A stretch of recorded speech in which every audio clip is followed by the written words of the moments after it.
थंडगार पाऊस आणि गरमागरम भजी यांची जोडी खूपच भारी आहे. बाहेर पाऊस पडत होता, म्हटलं आज वेगळ्या पद्धतीने भजी करूया.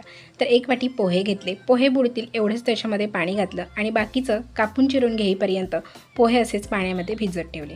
त्यानंतर पोहे भिजले, याच्यातलं पाणी निथळून काढायची काही गरज लागली नाही. याच्यामध्ये 2 वाटी बेसन, 1 वाटी रवा घातला, कांदा घातला, थोडेसे धने असे कुटून घातले, हिरवी मिरची घातली, 1 चमचाभर तीळ घातले, कोथिंबीर घातली, लाल तिखट घातली, गरम मसाला आणि अगदी चिमूटभर चाट मसाला घातला. हळद आणि मीठही घातलं. त्याच्यानंतर हे सगळं बॅटर याच्यामध्येच मिक्स करून घ्यायचं. पाण्याची गरज अजिबात नाही. सगळं काही हातानेच व्यवस्थित मिक्स करून त्यानंतर कडकडीत तेलात आपण अशी भजी सोडून घ्यायची.